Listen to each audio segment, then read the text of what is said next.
Yang terhormat Bapak Kepala SMP Negeri 1 Kandang Serang, yang terhormat rekan-rekan CGP Angkatan 11, yang terhormat rekan-rekan guru dan tas yang hadir pada siang hari ini. Assalamualaikum warahmatullahi wabarakatuh. Waalaikumsalam warahmatullahi wabarakatuh. Alhamdulillahirrahmanirrahim. Marilah kita panjatkan puji syukur kehadirat Allah Subhanahu wa Ta'ala yang telah melimpahkan rahmat dan hidayahnya kepada kita semua, sehingga pada siang hari ini kita dapat berkumpul dalam keadaan sehat walafiat.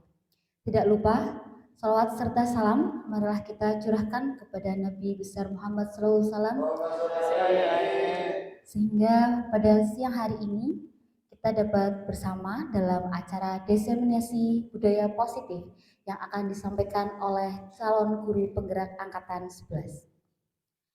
Bapak Ibu yang saya hormati, izinkan saya untuk membacakan susunan acara pada siang hari ini. Yang pertama yakni pembukaan, acara yang kedua yaitu sambutan, acara yang ketiga kesepakatan forum, acara yang keempat yakni penyajian materi, dan yang terakhir yaitu penutup. Untuk membuka acara pada siang hari ini, marilah kita baca basmalah bersama-sama. Bismillahirrahmanirrahim. Baik, semoga acara pada siang hari ini dapat berjalan dengan lancar tanpa suatu halangan apapun. Selanjutnya yaitu sambutan. Sambutan akan disampaikan oleh Bapak Kepala SMP Negeri 1 Kandang Serang yang akan diwakili oleh Wakil Kepala Bidang Kurikulum kepada Bapak Eko Budi Santoso. Waktu dan tempat kami persilahkan.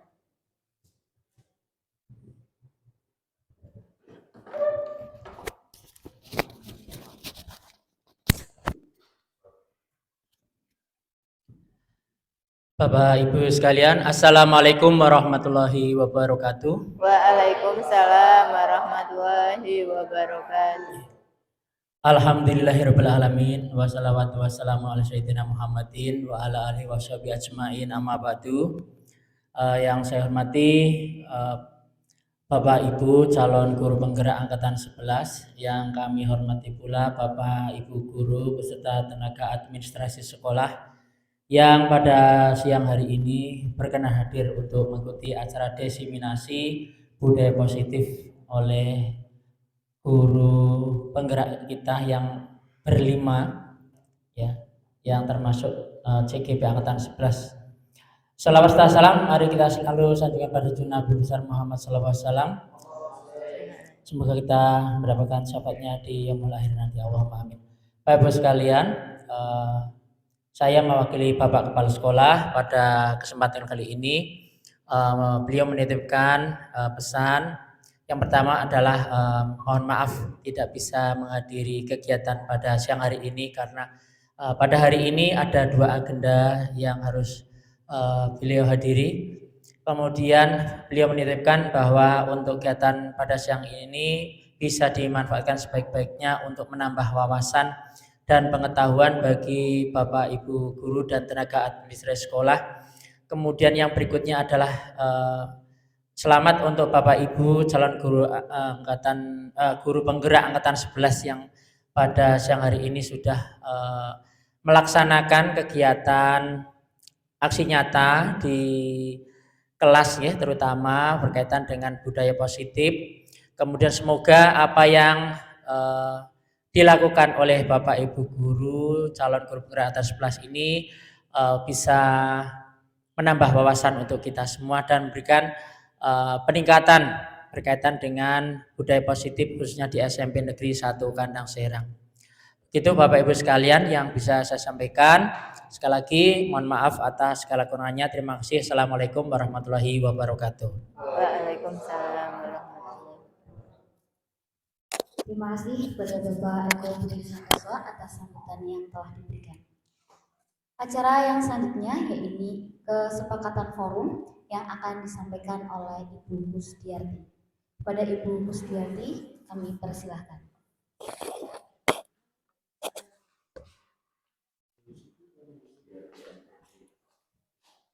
Amin.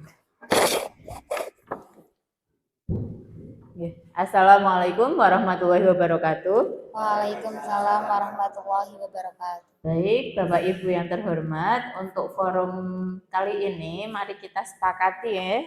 Bisa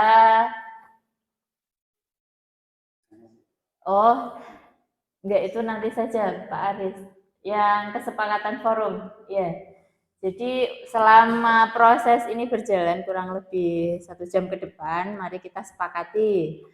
Kita akan satu bisa menghargai siapapun, menjadi pendengar yang baik, barangkali ada tambahan.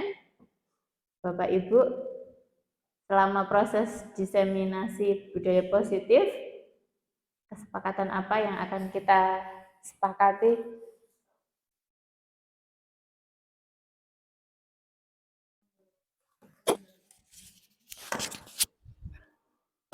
Tidak menggunakan HP selama kegiatan diseminasi. Tidak menggunakan HP selama kegiatan diseminasi.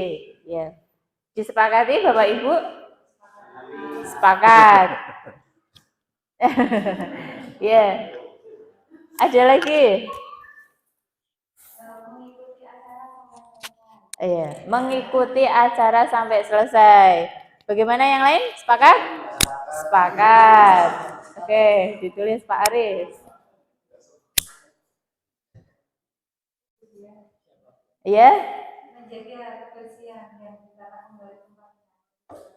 Oke, menjaga kebersihan. Monggo Bapak Ibu nanti sama-sama setelah selesai bersih ya. Menjaga kebersihan. Sudah cukup atau ada lagi? Cukup? Oke. Berpartisipasi aktif dalam forum. Oke. Kenapa Pak Di? Tidak boleh makan atau boleh? Boleh. Boleh, oke. Boleh makan dan minum. Oke. Punya sendiri. Punya sendiri.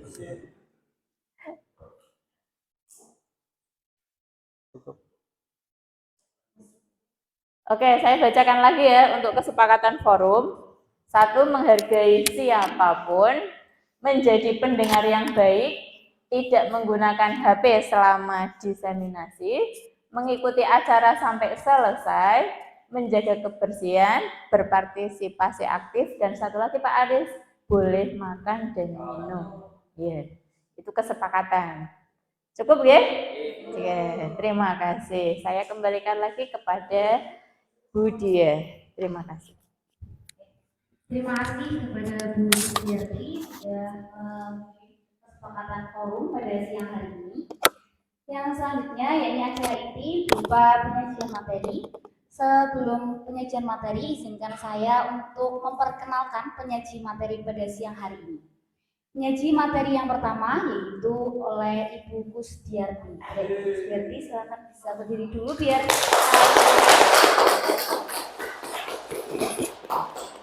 kemudian penyaji materi yang kedua oleh Ibu Unik Dwi Handayani. Penyaji yang ketiga yaitu oleh Bapak Aris Munanda. Penyaji yang keempat oleh Bapak Nopi Andri. Dan yang terakhir akan disampaikan oleh Ibu Sutria. Ya, itulah para penyaji materi pada siang hari ini. Untuk mempersingkat waktu, kita akan langsung saja masuk ke penyajian materi. Untuk yang pertama kepada Ibu Kusdiarti, kami persilahkan. Oke, terima kasih. Selamat siang Bapak Ibu. Selamat siang. Oke, terima kasih untuk kesempatan pertama ini. Saya akan menyampaikan pemaparan materi diseminasi tentang budaya positif. Tapi sebelumnya supaya buatan ngantuk nggih. Kita gerak-gerak dulu supaya semangat. Oke. Pak Aris, monggo. Oke, Bapak Ibu semuanya berdiri ya. Sudah berdiri, oke. Kita ikuti gerakan yang ada di layar monitor. Silakan. Ya.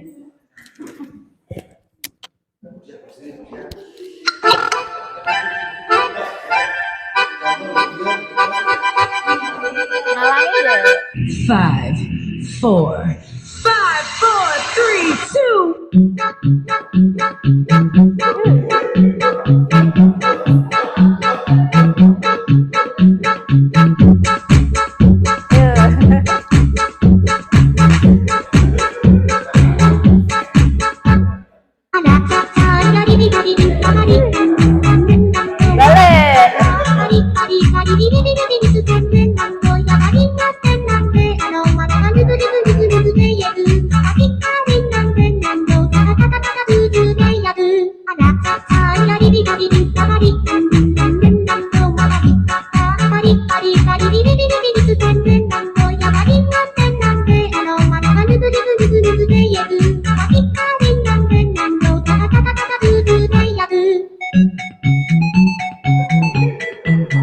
Kayak penguin ya. Kayak jalannya penguin.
Putar.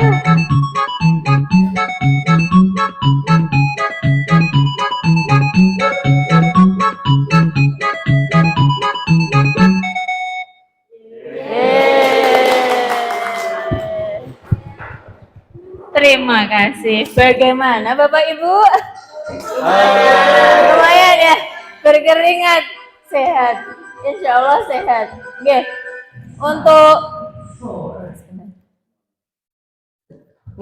Untuk budaya positif, kami mempelajari 6 modul. Masing-masing kami dari CGP nanti menyampaikan 1 modul untuk saya, yaitu budaya positif. Sebentar, nunggu Pak Arif. Kalau budaya positif, disiplin positif, mungkin Bapak Ibu sering mendengar ya kata disiplin. Tapi apa yang ada di benak Bapak Ibu sekalian ketika mendengar kata disiplin tersebut? Mematuhi peraturan, tepat waktu, tidak melanggar, kepatuhan, tidak melanggar. Semuanya betul. Jadi ketika kita mendengar kata disiplin, itu yang teringat kita, kaitannya adalah tentang kepatuhan, hukuman, tata tertib, peraturan, seperti itu. Nah, pada dasarnya kata disiplin itu sebenarnya belajar ya, belajar. Di mana Pak Arif bisa next. Nah, Ki Hajar Dewantara, Bapak Pendidikan kita, itu di situ memberikan kita wawasan yang begitu luas tentang kedisiplinan. Beliau mengutarakan begini, di mana ada kemerdekaan, disitulah harus ada disiplin yang kuat. Sungguh pun disiplin itu bersifat self-disiplin, artinya disiplin diri sendiri, betul. Yaitu kita sendiri yang mewajibkan kita dengan sekeras-kerasnya.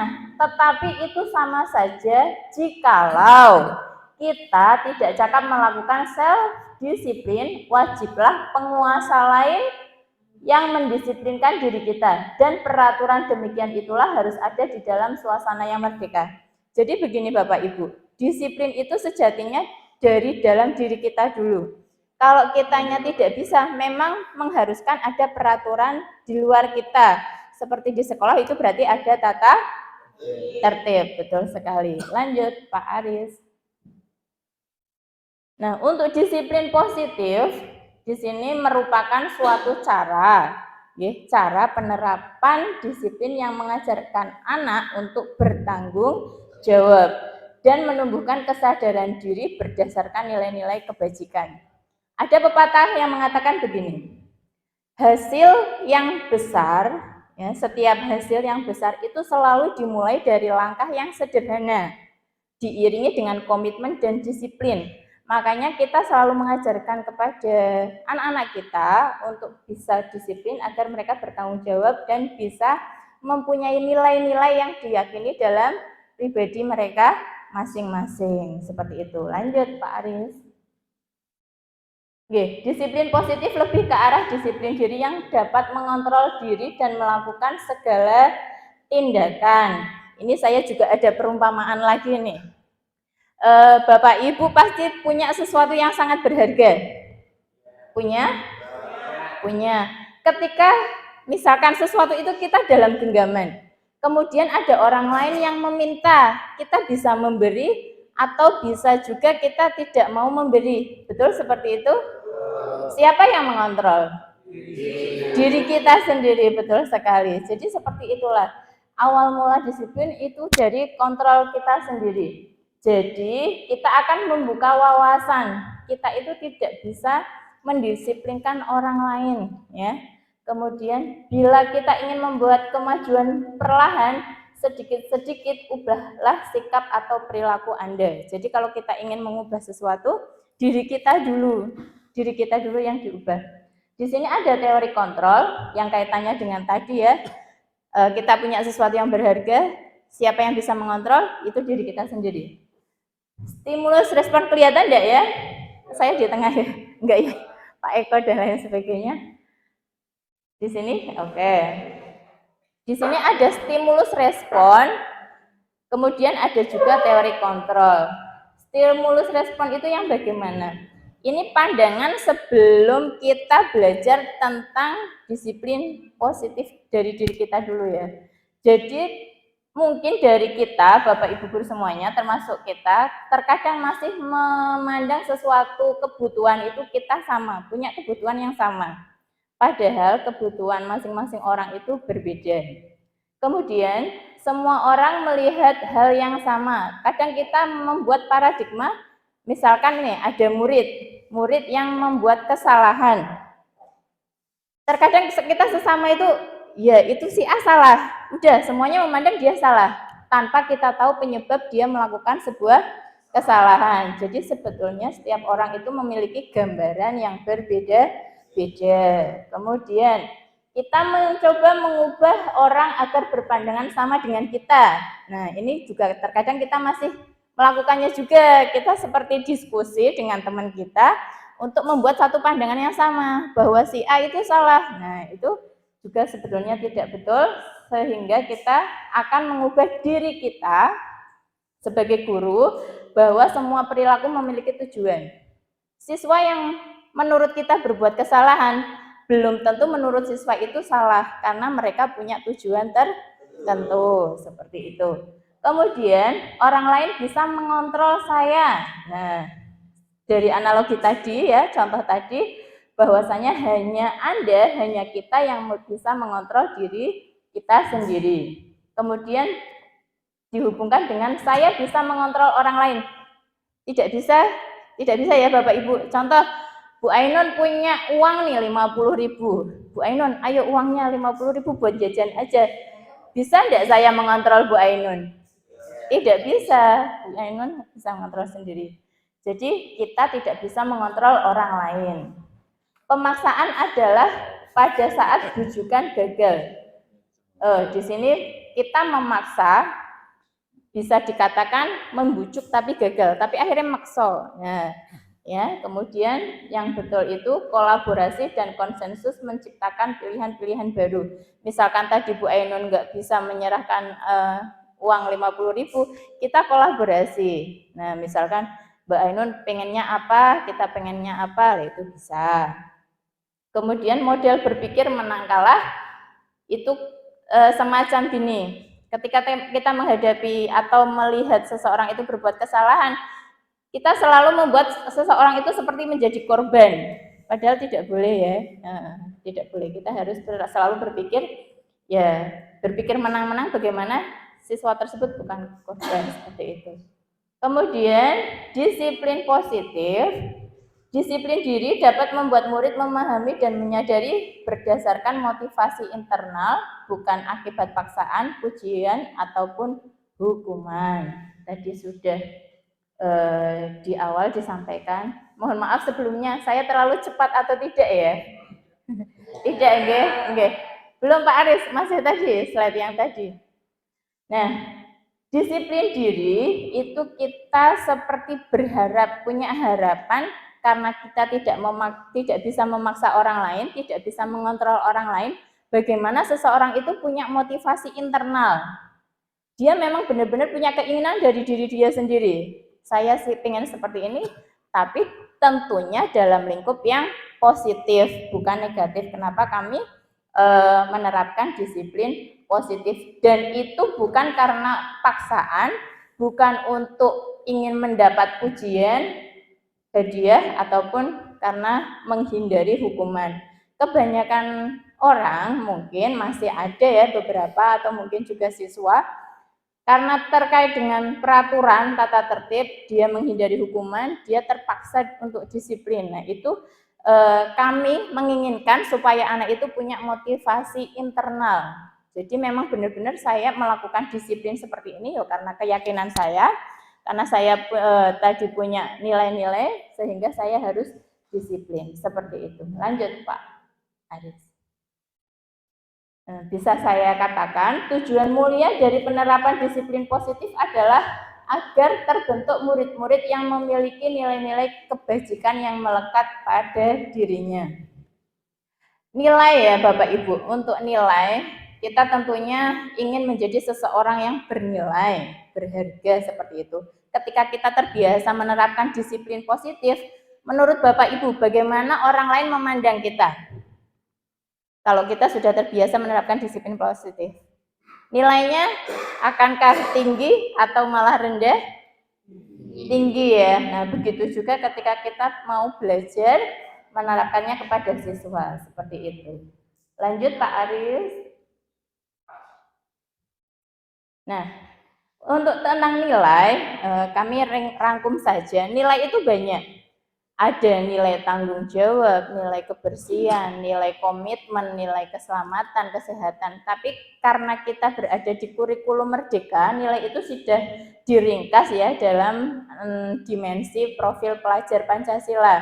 Jadi kaitannya disiplin positif dengan nilai tersebut, kita menginginkan semua warga sekolah untuk bisa menerapkan disiplin positif agar terbentuk karakter profil pelajar Pancasila, yaitu yang ada 6. Siapa yang bisa menyebutkan? 1. 2.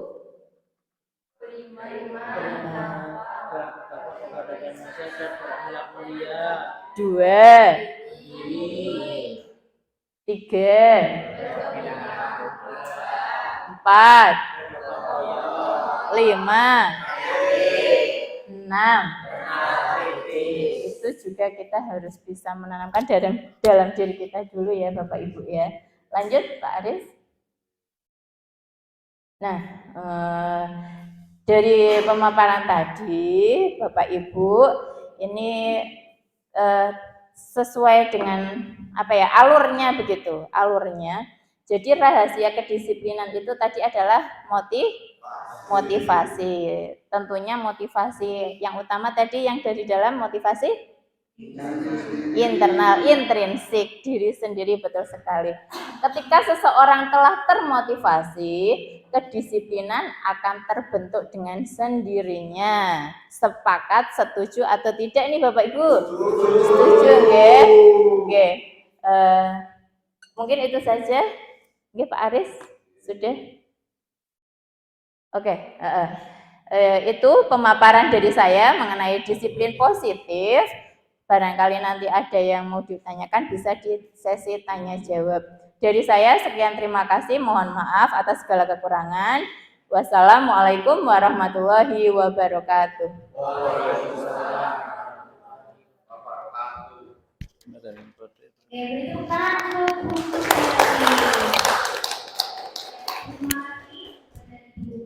Yang menyampaikan materi dengan sangat luar biasa ya, dan memberikan kita pengetahuan lebih mengenai disiplin positif. Baik Bapak Ibu, selanjutnya yakni lanjut ke pemaparan berikutnya yang akan disampaikan oleh Ibu Unik Dwi Handayani. Pada Ibu Unik Dwi Handayani kami persilahkan.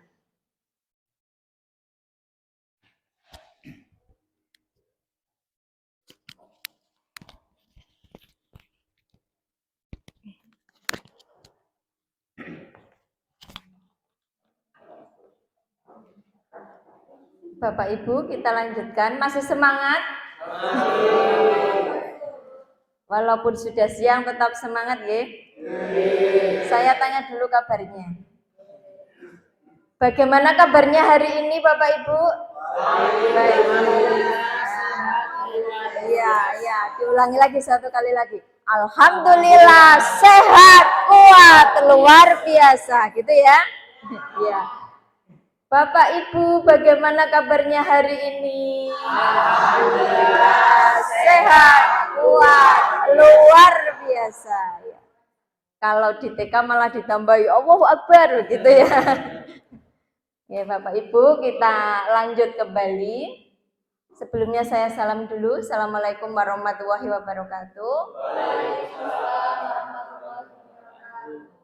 Di sini saya akan memaparkan tentang motivasi perilaku manusia. Sebelumnya, Bapak Ibu pasti sering mendengar kata motivasi. Kira-kira apa itu motivasi?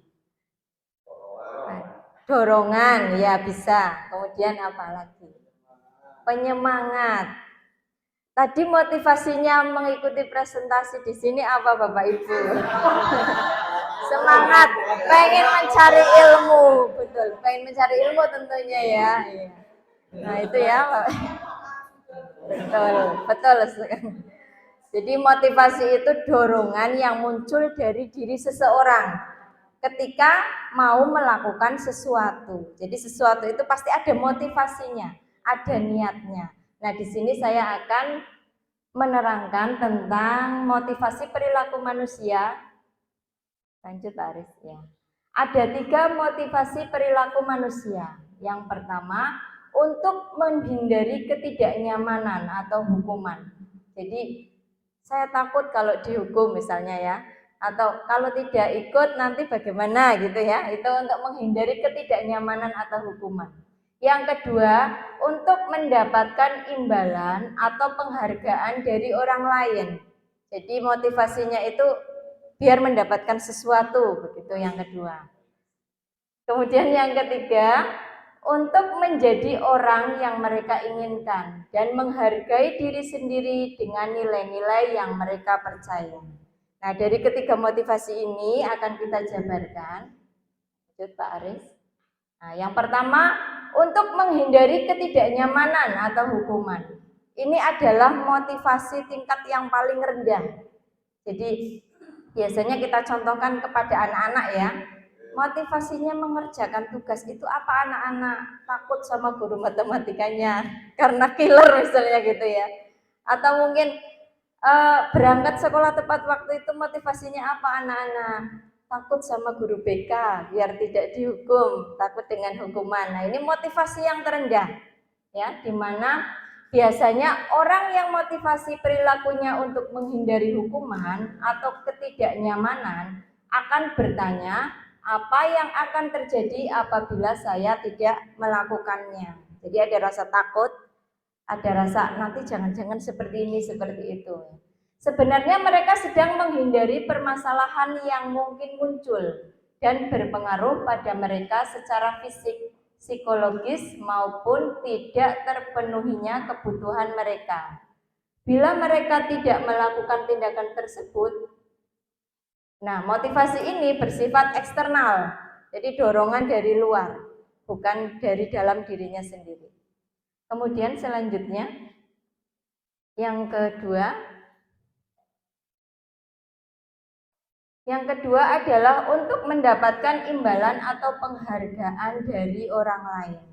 Motivasi ini sedikit lebih bagus di atasnya motivasi yang pertama tadi. Walaupun masih ada iming-iming untuk mendapatkan imbalan atau penghargaan ya. Seperti kita sering menjanjikan kepada peserta didik kita, saya juga termasuk yang nilainya lebih dari 90 nanti ada hadiah gitu ya. Nah, itu biasanya anak-anak menjadi semangat ya. Meskipun motivasinya ingin mendapatkan hadiah, tapi sudah lebih bagus dari yang pertama ya.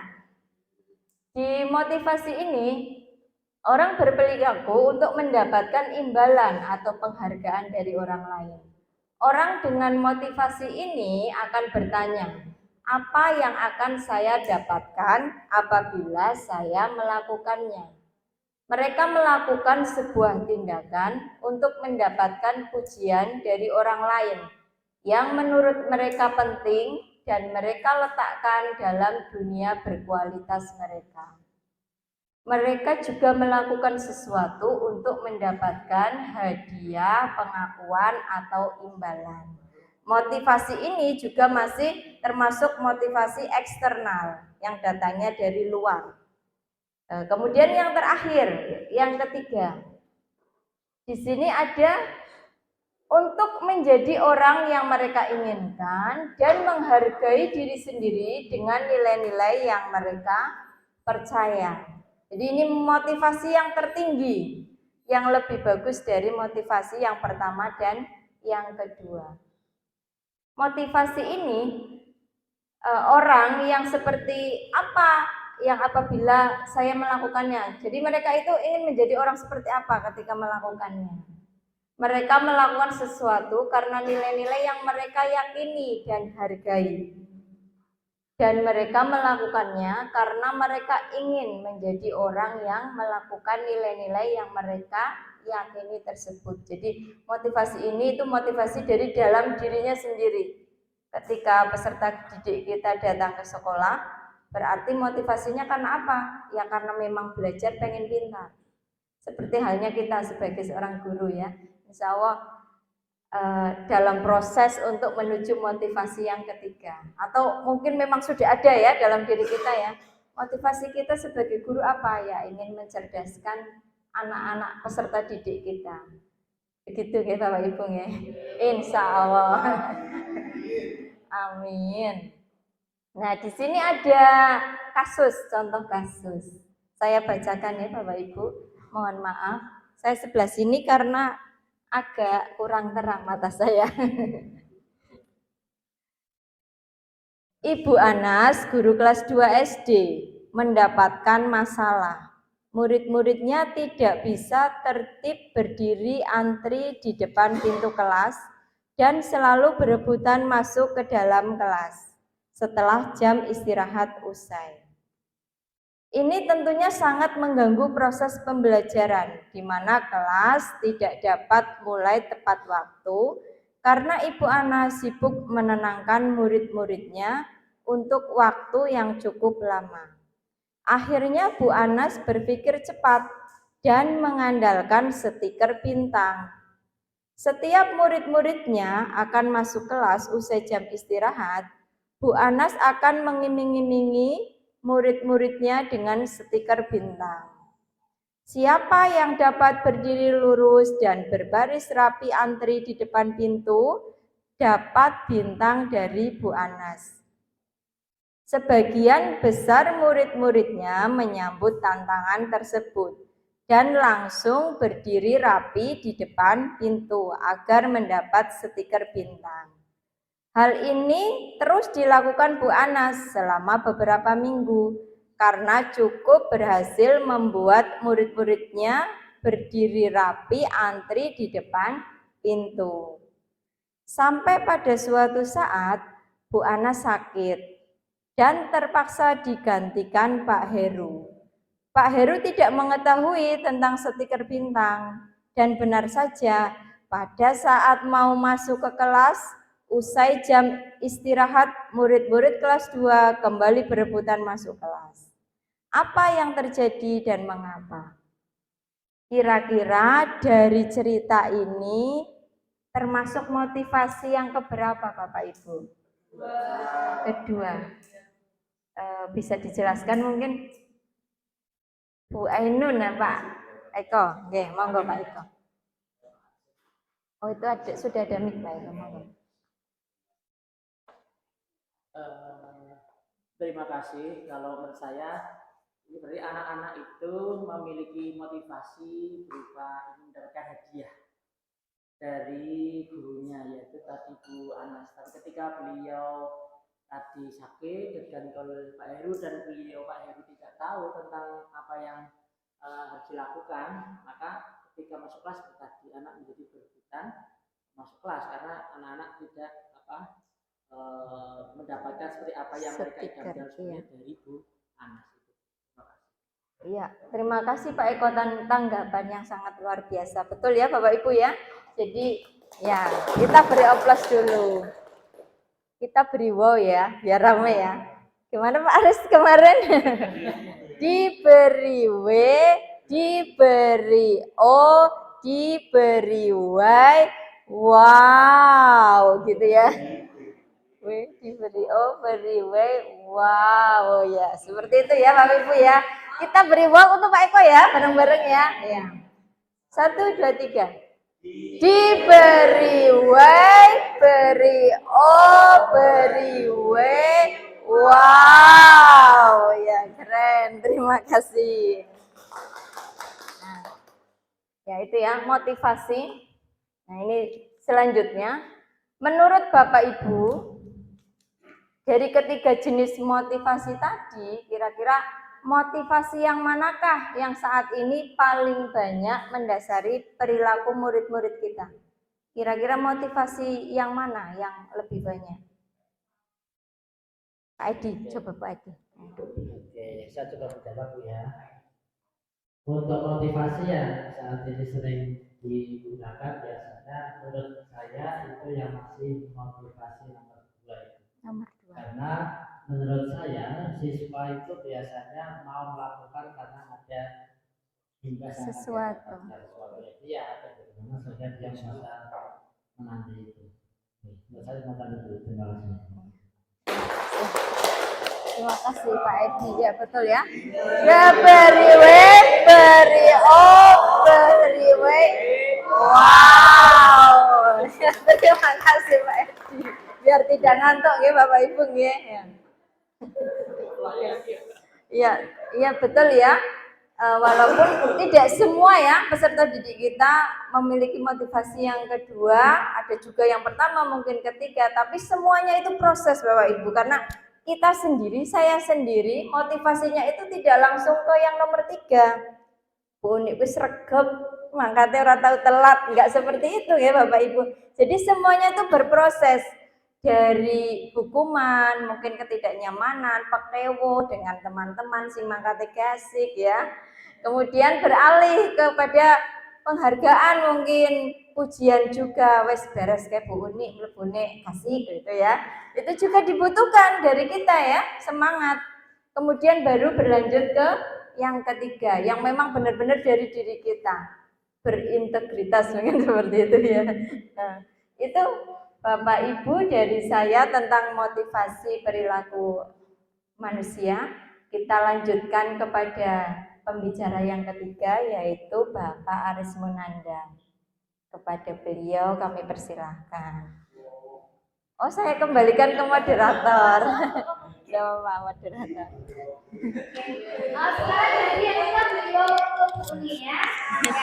Diberi W, diberi O, diberi W, wow, oke.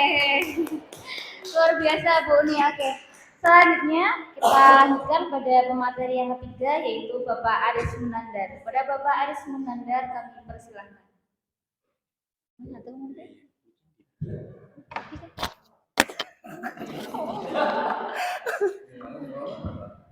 Oh, ngono kok ya.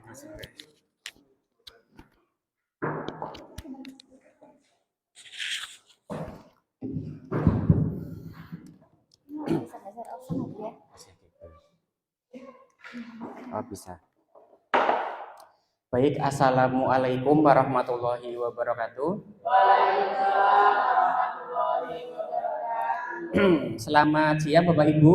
Ya, masih semangat? Masih. Baik. Pada bagian ketiga saya akan memaparkan tentang keyakinan kelas, ya Bapak Ibu. Baik, di kelas Bapak Ibu kan wali kelas nggih, ada yang wali kelas, ada yang bukan wali kelas. Di sini siapa yang di kelasnya sudah membuat keyakinan kelas? Sudah? Sudah, ada yang sudah, ada yang belum mungkin ya. Nah, pertama saya mau tanya dulu, apa sih keyakinan kelas itu? Apakah ada yang mau menjawab? Keyakinan kelas.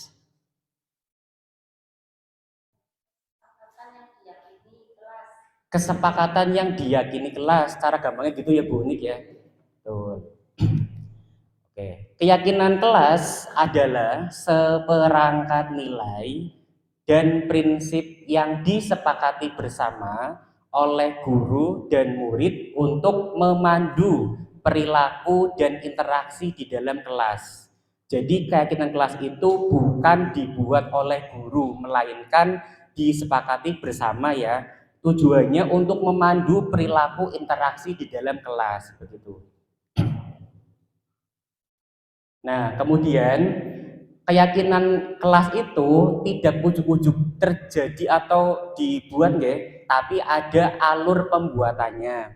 Yang pertama, kita jelaskan dulu tentang keyakinan kelas kepada siswa. Kemudian yang kedua yaitu mempersilahkan murid-murid di kelas untuk bercurah pendapat tentang peraturan yang perlu disepakati di sekolah atau di kelas.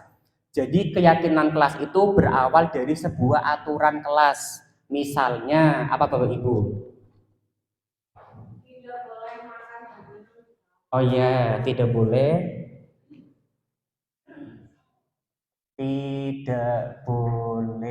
makan dan minum selama pelajaran ya.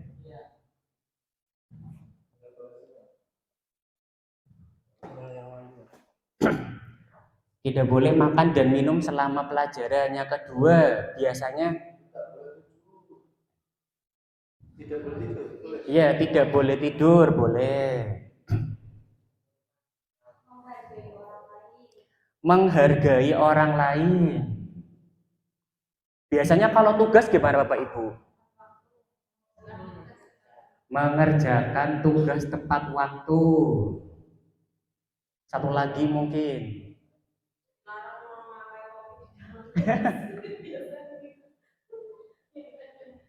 Dilarang membuli teman, misalnya begitu ya biasanya ya.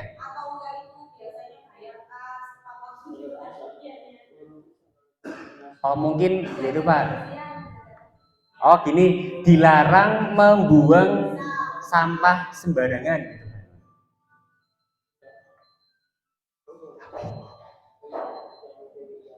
Sebentar.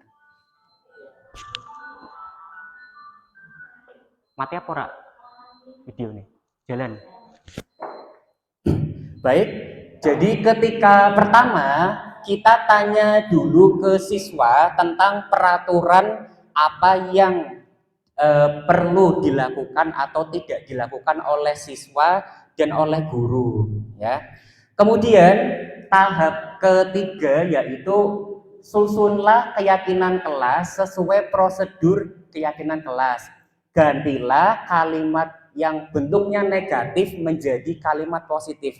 Saya beberapa di kelas masih melihat, mungkin tahun lalu ya, kita belajar bersama bahwa keyakinan kelas itu dibuat menggunakan kalimat positif. Nah, kira-kira kita lihat di sini mana yang masih dalam bentuk kalimat negatif.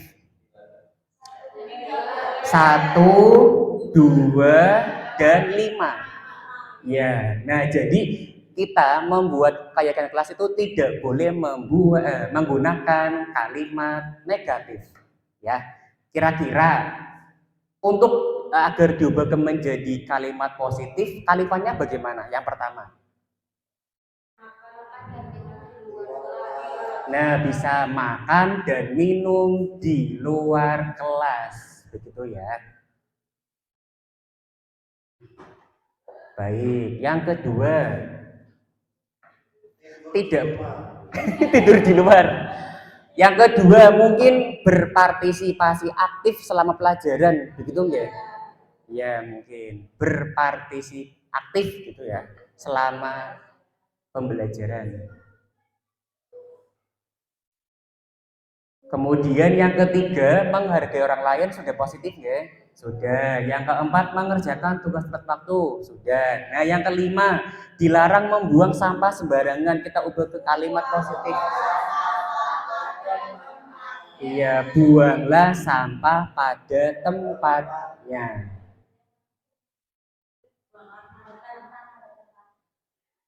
Ya, bukan buanglah mantan pada tempatnya, Bu Dia ya. Oke, kira-kira langkah yang ketiga seperti itu sudah bisa dipahami? Baik, terima kasih Pak Novi. Kemudian langkah keempat, tinjau kembali daftar curah pendapat yang sudah dicatat. Maksudnya seperti ini. Dari kelima ini itu kan pasti ada beberapa kalimat yang sama maknanya, gitu ya. Kira-kira kita bisa menyingkatnya. Kira-kira yang mana? Di kalimat nomor berapa yang bisa kita disederhanain lagi gitu.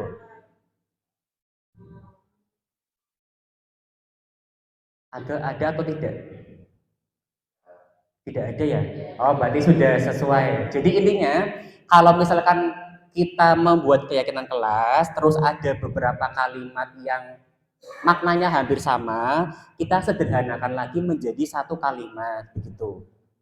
Kemudian untuk selanjutnya, nah ini setelah keyakinan kelas dibuat, maka semua warga kelas dipersilahkan meninjau ulang kembali dan menyetujuinya dengan menandatangani keyakinan kelas tersebut. Oke, sebelum ini kita lihat dulu ya Bapak Ibu ya. Tadi materi yang disampaikan oleh Bu Dia kan ada nilai-nilai kebajikan. Apa aja nggih yang masih ingat? Nilai-nilai kebajikan ada beriman, bertakwa kepada Tuhan Yang Maha Esa, bergotong royong, bernalar kritis, mandiri, itu. Nah, selain itu nilai kebajikan itu masih banyak, ada tentang kesederhanaan, tanggung jawab, terus apa lagi ya? Toleransi, kebersihan dan lain-lain. Nah, kira-kira Bapak Ibu pernah lihat nggak di Google atau di YouTube ada kesepakatan kelas terus begini, misalkan ini, mengerjakan tugas tepat waktu. Kira-kira nilai kebajikan apa yang tertanam di kalimat ini? Mengerjakan tugas tepat waktu. Kira-kira nilai kebajikan apa yang tertanam di kalimat 4? Ya, bisa bertanggung jawab. Ya, jadi lagi misalkan ini, buanglah sampah pada tempatnya. Nilai apa yang terkandung dalam kalimat-kalimat ini? Kebersihan. Begitu ya. Jadi kalimat-kalimat keyakinan kelas yang kita buat itu harus berdasarkan dengan nilai-nilai kebajikan. Jadi bukan asal dibuat, dan harus maknanya, nilainya kalimat positif begitu. Paham Bapak Ibu? Baik. Setelah selesai dibuat, disepakati semua, kemudian dicetak atau dimuat dan dipasang di kelas masing-masing yang mudah terlihat oleh semua orang. Nah, ini keyakinan kelas yang sudah saya buat. Ini di kelas 8D.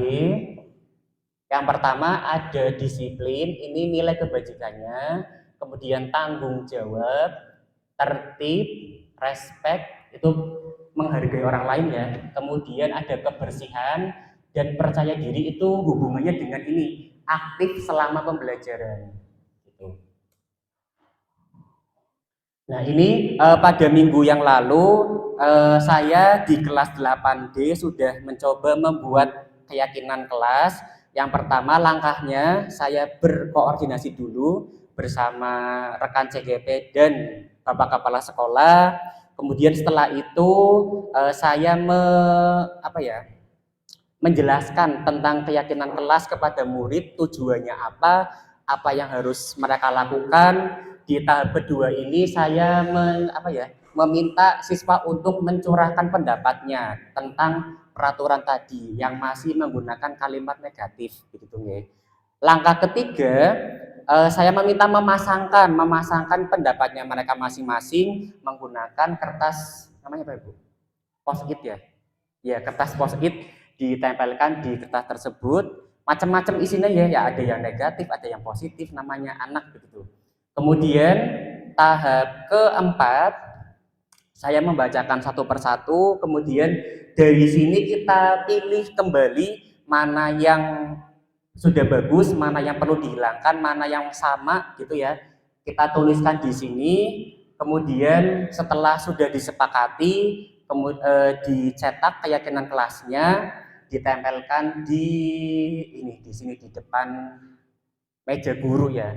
Di kelas 8D. Setelah itu semua siswa atau murid melaksanakan ini deklarasi atau tanda tangan seperti itu. Sampai di sini paham Bapak Ibu tentang pembuatan keyakinan kelas? Baik. Kalau begitu mungkin dari saya cukup sekian. Wassalamualaikum warahmatullahi wabarakatuh. Baik, terima kasih untuk Pak Aris. Mau kita kasih wow? Ya, oke. Kita kasih wow untuk Pak Aris. Diberi dikasih oh, diberi wow. Oke, Bapak Ibu masih semangat? Semangat ya. Oke. Selanjutnya akan dilanjutkan penyampaian materi oleh Bapak Nopi Andri yang sangat bersemangat pada siang hari ini. Tepuk tangan untuk Pak Nopi.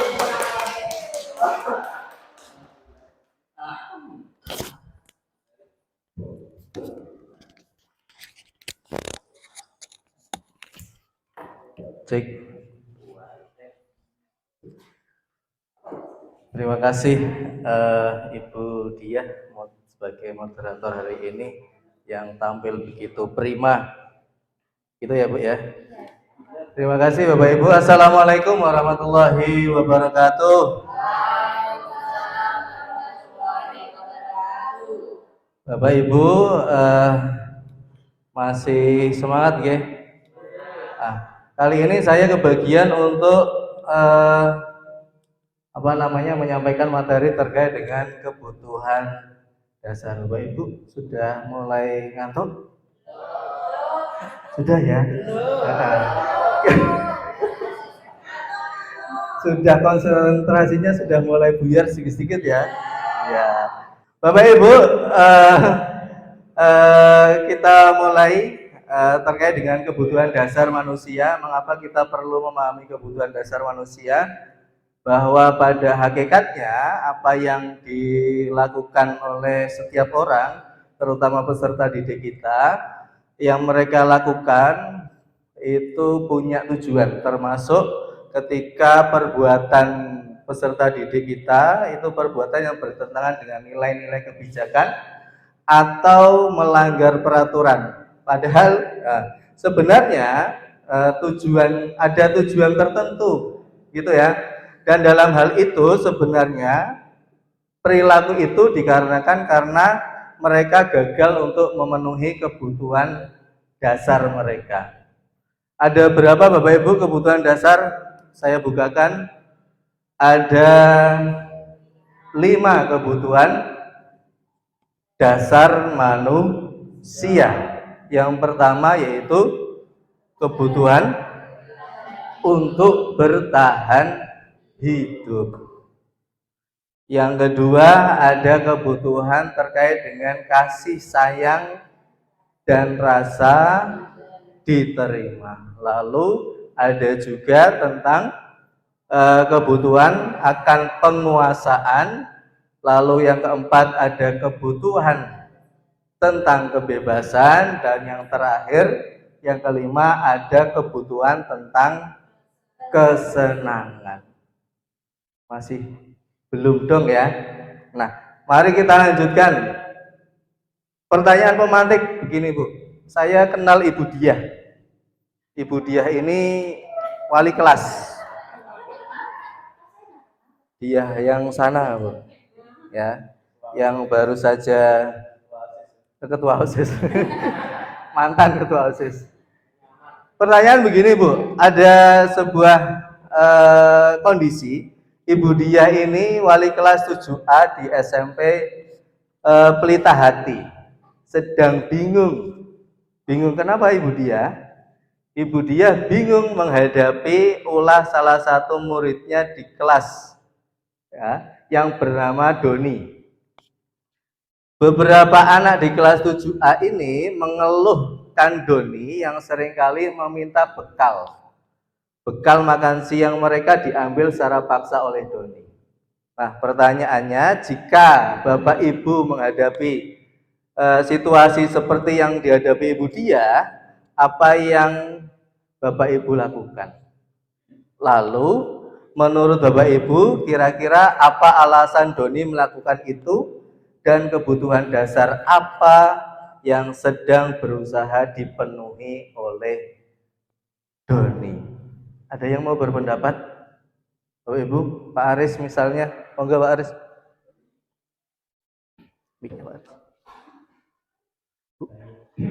Menurut saya, ketika saya menemui guru seperti Doni, berarti yang akan saya lakukan itu pertama menanyakan kepada guru dulu.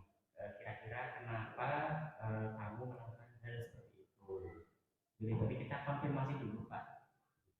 Kemudian untuk kebutuhan dasar yang sedang dipenuhi itu berarti kalau seperti itu berarti kebutuhan untuk ini ya Pak, memenuhi kebutuhan bertahan hidup. Bertahan hidup, akan berarti. Mungkin seperti itu.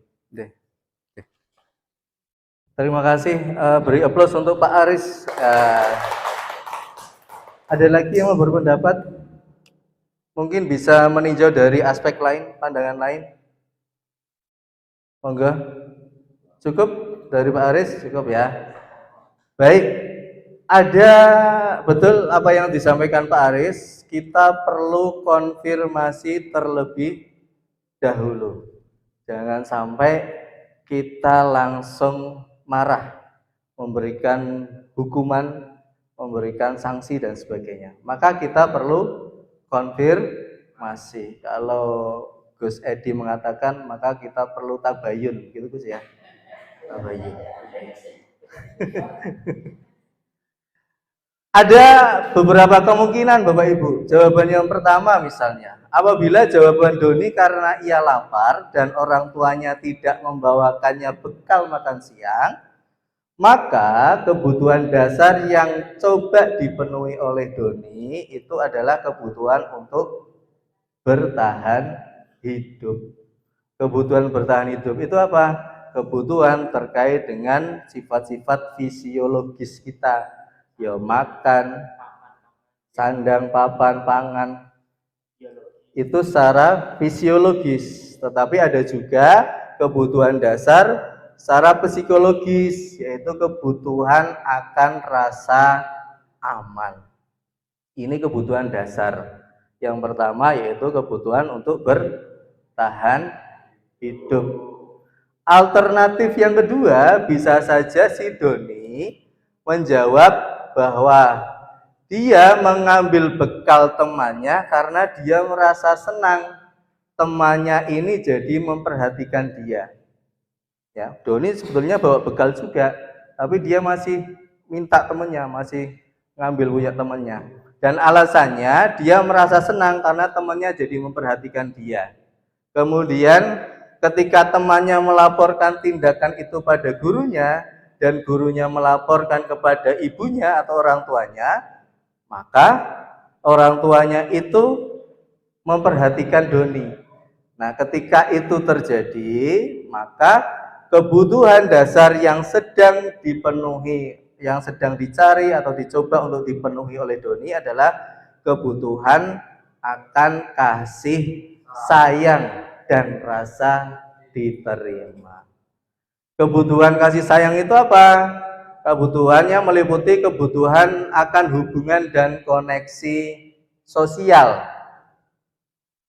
Kebutuhan untuk memberi dan menerima kasih sayang, dan kebutuhan untuk merasa menjadi bagian dari suatu kelompok. Nah, anak-anak yang memiliki kebutuhan dasar kasih sayang dan rasa diterima yang tinggi biasanya ingin disukai dan diterima oleh lingkungannya.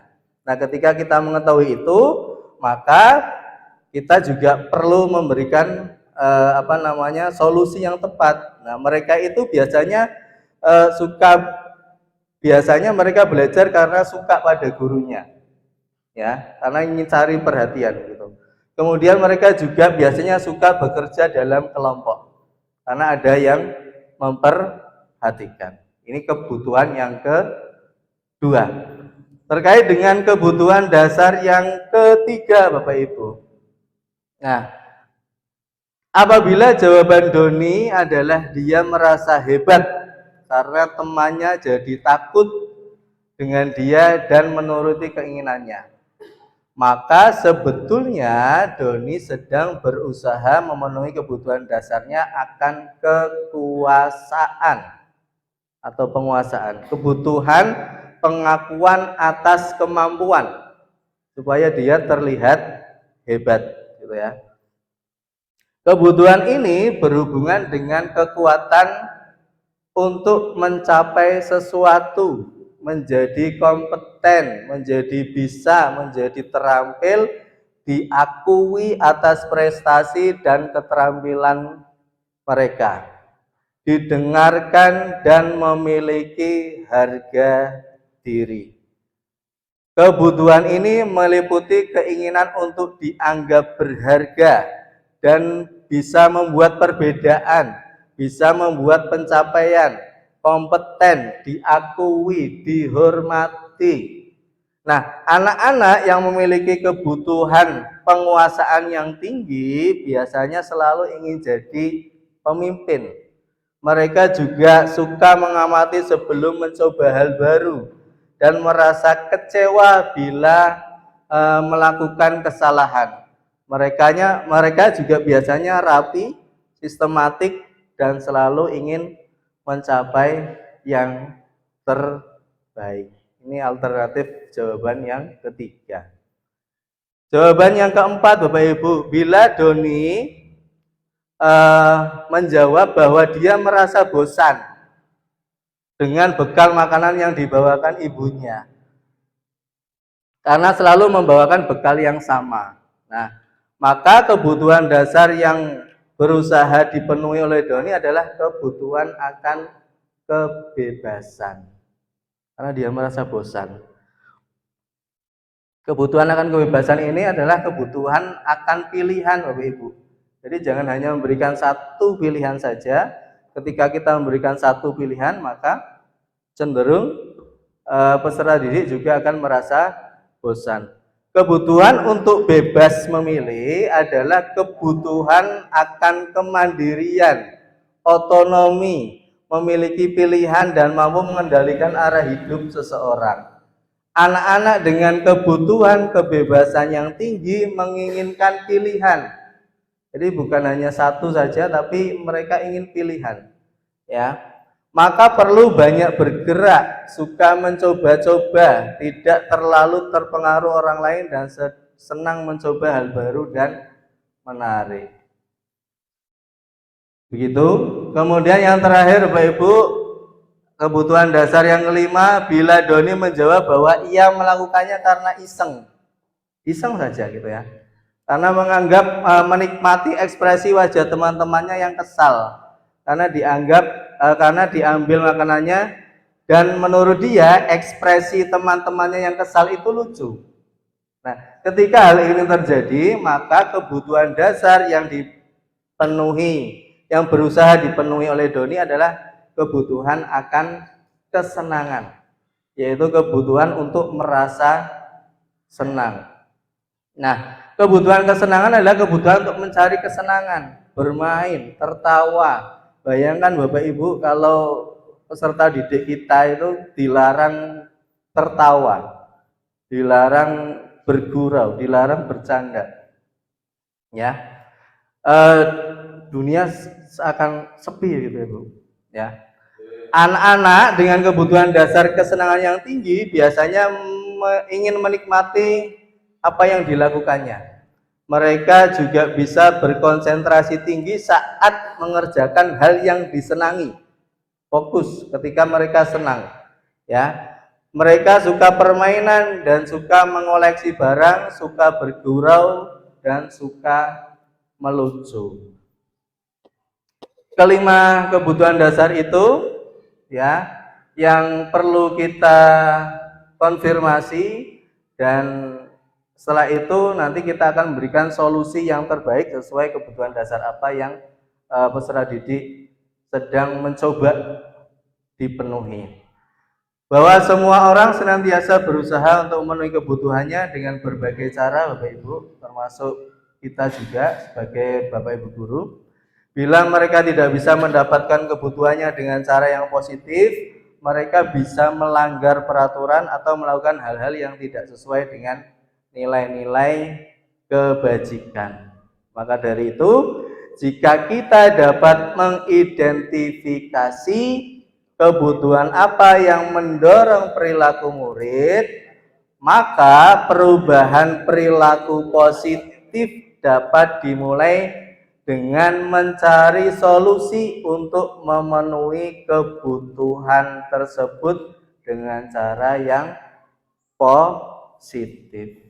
Kita ambil contoh Bapak Ibu, ada kasus Dinda, seorang anak kelas 7, begitu tiba di rumah, ya pulang sekolah, merengut Bapak Ibu, dan mengadu kepada ibunya bahwa dia benci pada Ibu Rani. Menurut Anda, kebutuhan apa yang berusaha dipenuhi oleh Dinda? Jika jawabannya seperti ini, nanti ada jawabannya. Bila Anda berada di posisi Ibu Rani dan mendengar informasi dari ibunya tentang perasaan Dinda hari itu, apa yang akan Anda lakukan pada Dinda di esok harinya? Ketika masuk sekolah agar kebutuhan Dinda terpenuhi. Jawaban pertama begini Bapak Ibu. Ibu guru bilang aku tidak boleh bersenandung sewaktu mengerjakan tugas. Katanya kelas harus tenang dan tidak ada suara. Kan nggak seru jadinya. Maka kebutuhan apa Bapak Ibu yang sedang coba dipenuhi? Kebutuhan kesenangan. Betul Mas Anggi. Aplaus untuk Mas Anggi. Ya. Kalau sudah tahu Dinda itu butuh kesenangan, maka tindakan apa yang perlu kita lakukan? Apa kita stop? Kamu jangan bersenandung, membuat berisik. Kan enggak. Apa yang kira-kira yang perlu dilakukan? Monggo Bu Diar. Diberi pemahaman ya, jadi diberi pemahaman bahwasanya sebetulnya kan dia suka musik dan Bukan musik. Terus?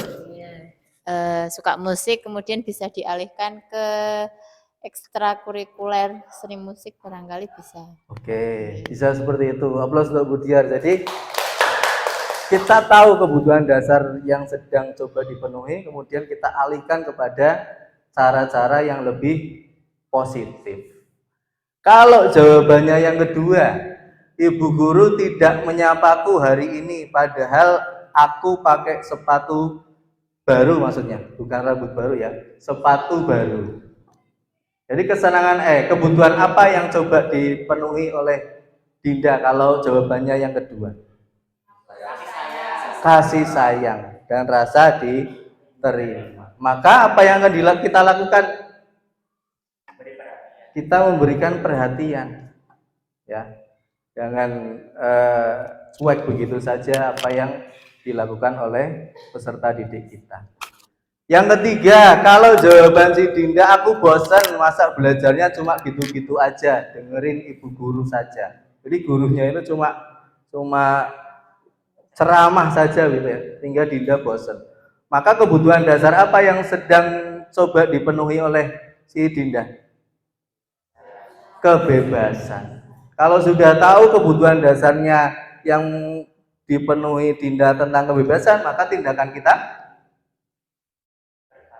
memberikan pilihan, memberikan variasi kegiatan belajar, bukan hanya satu saja metode yang kita pakai. Dan terakhir, ketika jawabannya aku sebel, gambarku tidak rapi, malah ibu guru menunjukkan ke teman-temanku di depan kelas, maka kebutuhan apa yang sedang dicoba dipenuhi oleh Dinda?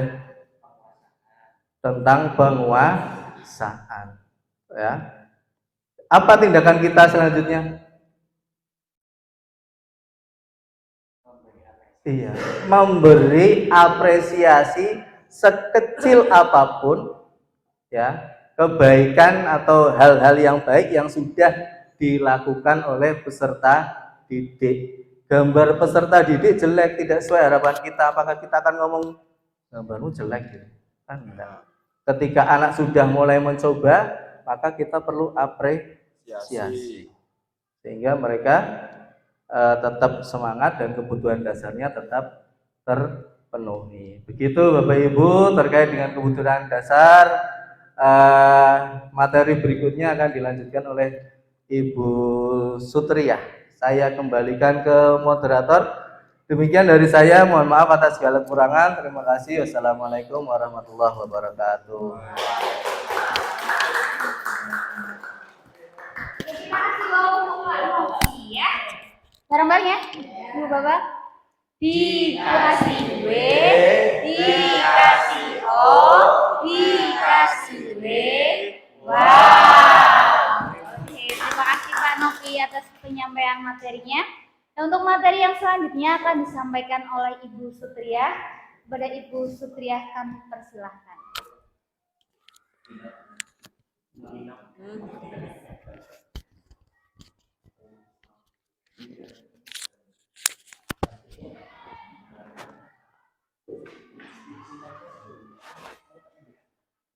Assalamualaikum warahmatullahi wabarakatuh. Masih semangat kan? Semangat. Bapak Ibu, tadi kan sudah ice breaking, saya enggak usah ya? Ya. Saya menyapa saja. Bagaimana hari ini ya Ibu?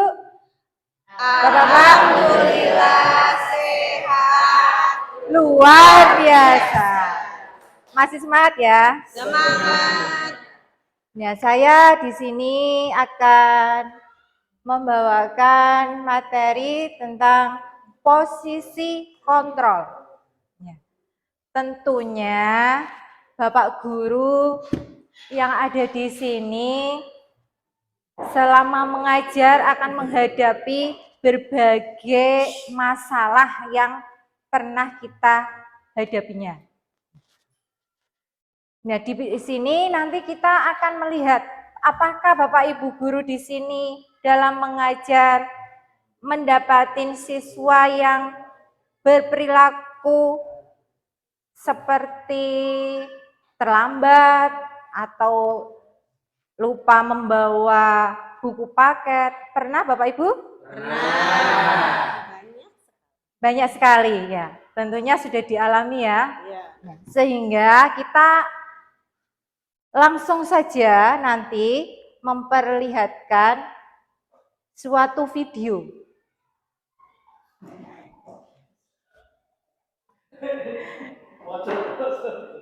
Nah, di sini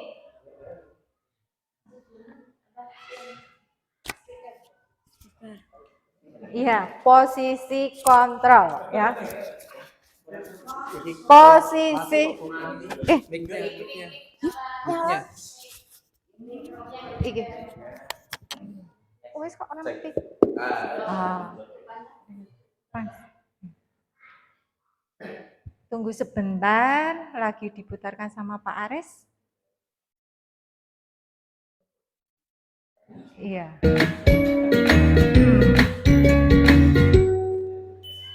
Salam bahagia Ibu dan Bapak guru hebat. Dalam penerapan disiplin positif restitusi, salah satu program yang dikembangkan adalah 5 posisi kontrol. Di sini 5 akan posisi membahas kontrol 5 dalam posisi restitusi kontrol ya. adalah proses perjalanan seorang pendidik agar dapat mengenali dirinya. Pada video, untuk lebih memahami kelima posisi tersebut, mari kita saksikan kasus Naren yang terlambat hadir 20 menit di sekolah dan melihat bagaimana kelima posisi kontrol dalam menghadapi masalah tersebut. Mari Bapak Ibu kita tonton videonya tentang siswa bernama Naren terlambat masuk sekolah 20 menit.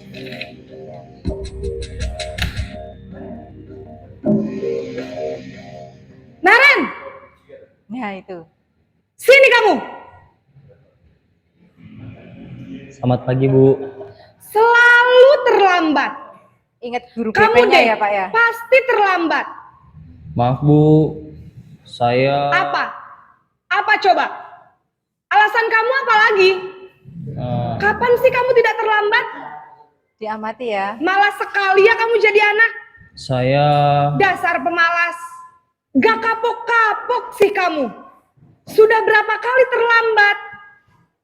Sana, kamu keliling lapangan basket 2 kali. kenapa saya harus keliling lapangan basket, Bu? Kenapa? Kamu mau lawan ibu? Berani-beraninya jawab. Sudah terlambat, masih berani jawab pula. Sekarang, keliling lapangan basket 5 kali sekalian. Biar kapok. Cepat. Pergi sana ke lapangan basket. Iya. Setelah melihat video tadi, ya, apa dalam benak kalian, Bapak Ibu, saat melihat video tersebut, ciri-cirinya apa? Salah satu di antara Bapak Ibu yang bisa memberi pendapat? Ya silakan Pak Novi. Ini Bu, ini. Ya makasih. Ingin kurang dekat. Terima kasih tadi video singkat yang pertama. Tadi berarti bu gurunya memberikan hukuman, Bapak Bu ya? Ya. Bu gurunya memberikan hukuman. Jadi kalau gurunya marah-marah dan memberikan hukuman, berarti posisi gurunya adalah sebagai penghukum. Ya. Menurut saya seperti itu, Bu. Matur nuwun. Terima kasih, kita beri aplaus sama Pak Novi. Luar biasa ini buat Pak Novi. Iya, tadi menurut video tadi itu berarti gurunya itu memberi hukuman, suruh keliling lapangan. Nah, dari dampak hukuman tersebut, apa yang dialami oleh siswanya? Kan tadi sebagai dihukum sama bu gurunya. Nah, siswanya itu perasaannya gimana saat dapat hukuman gitu? Kesel. Iya, silakan Bu Ainun. Jangan nyanyi. Perasaan siswanya pasti tentunya kesel dan biasanya siswa itu apa ya, dendam Bu. Iya. Iya, pasti ada rasa dendam sama kecewa kok. Apalagi tadi kan kayaknya mau apa namanya memberi alasan apa? Menjelaskan. Tapi kan lah belum dijelaskan sudah dipotong dan main hukum seperti itu. Ya, terima kasih Bu Ainun.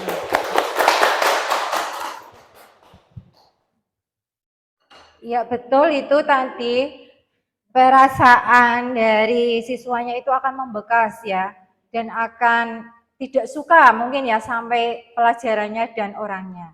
Ya, terima kasih untuk video yang kedua. Silakan kita lihat kembali ke depan, Aris. Naren,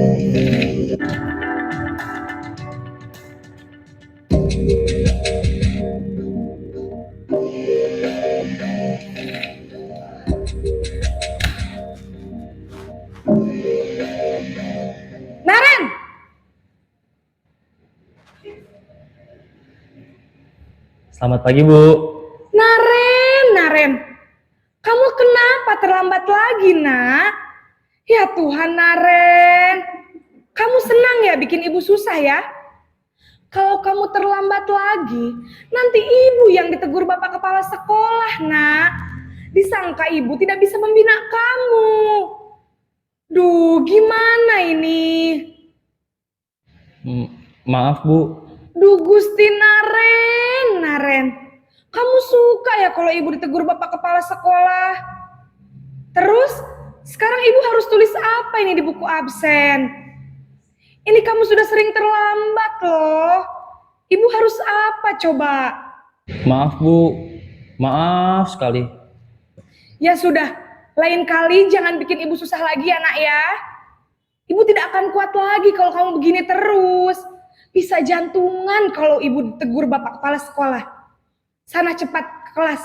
Maaf ya, Bu. Maaf sekali.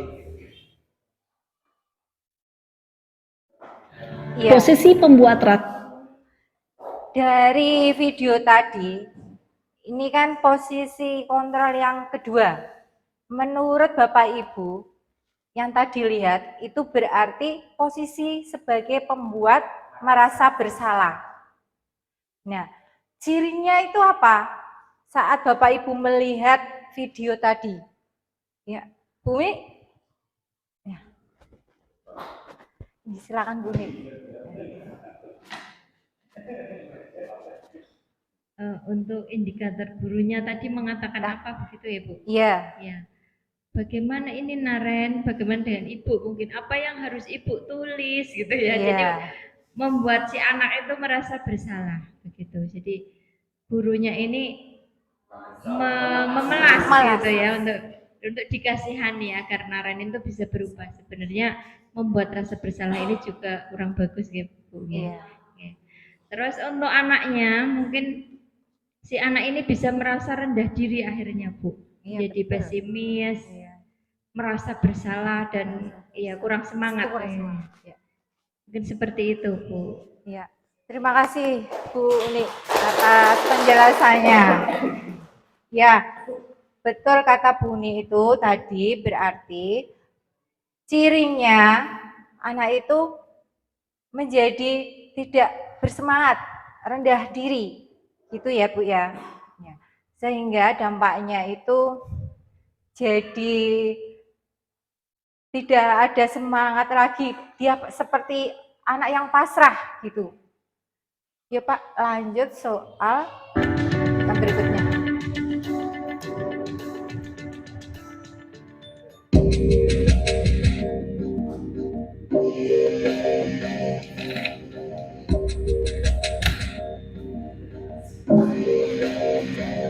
Naren! Aduh, katanya Naren, aduh. Selamat pagi, Bu.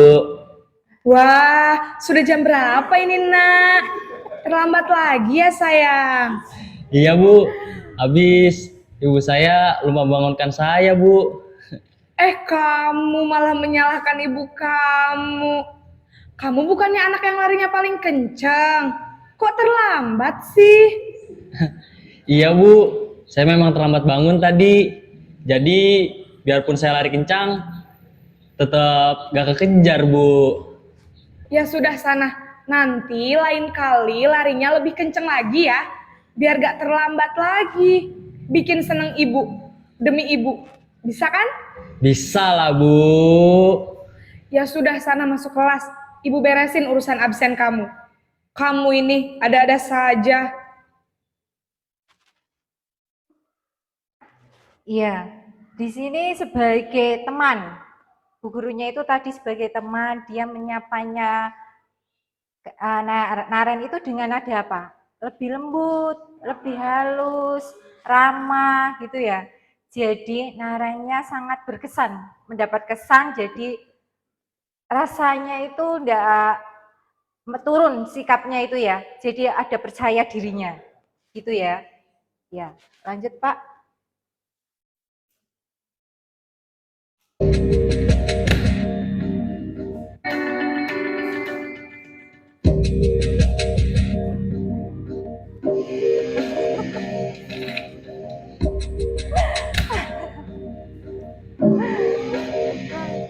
Naren!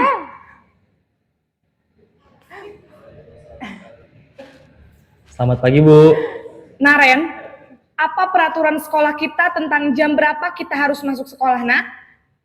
Kita harus di sekolah jam 7, Bu. Iya, betul. Sekarang sudah jam 7.20. Naren sudah tahu konsekuensinya jika terlambat hadir. Paham, Bu. Saya harus tinggal kelas pas jam istirahat selama 20 menit. Iya, benar. Konsekuensinya demikian. Jadi nanti jam 9.30 pas istirahat, kamu harus tinggal di kelas, kerjakan tugas tambahan untuk ketertinggalan kamu, ya.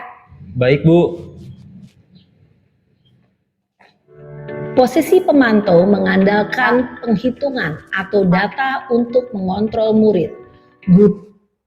Iya. Tadi melihat video dengan posisi pemantau atau sebagai monitor. Di antara Bapak dan Ibu, ya. Gimana Pak Darudin masukannya? Ya, video terakhir tadi guru sebagai posisi pemantau monitor.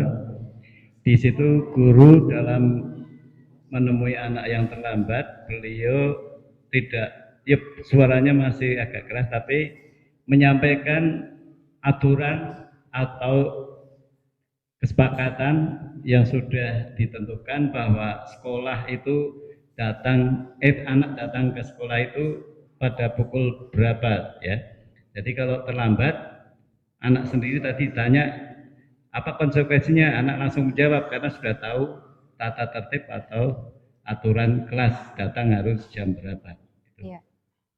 Terima kasih Pak Darudin atas penjelasannya.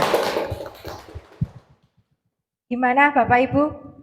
Sesuai ya dengan apa yang dikatakan dengan Pak Darudin, bahwa sebagai pemantau itu dia netral, dia tidak pilih kasih dan dia tidak keras nadanya.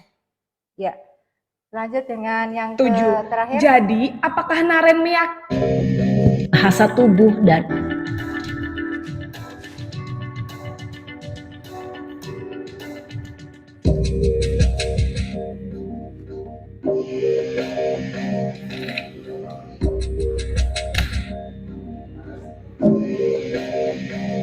Naren?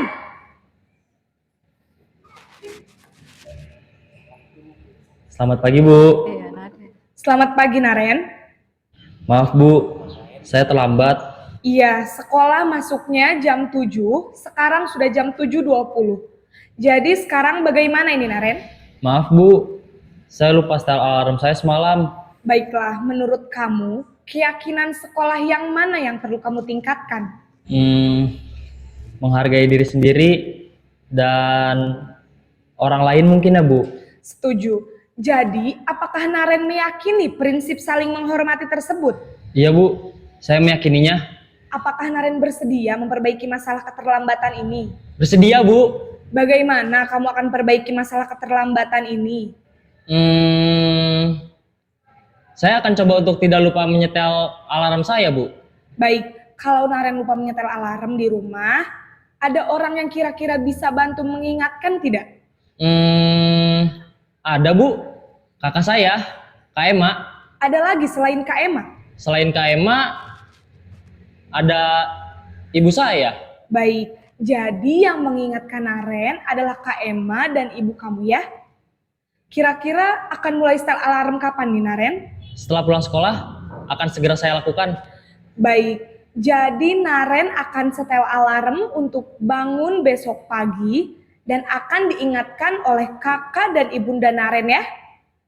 Ada lagi yang mungkin perlu dilakukan, Naren, agar tidak terlambat bangun lagi?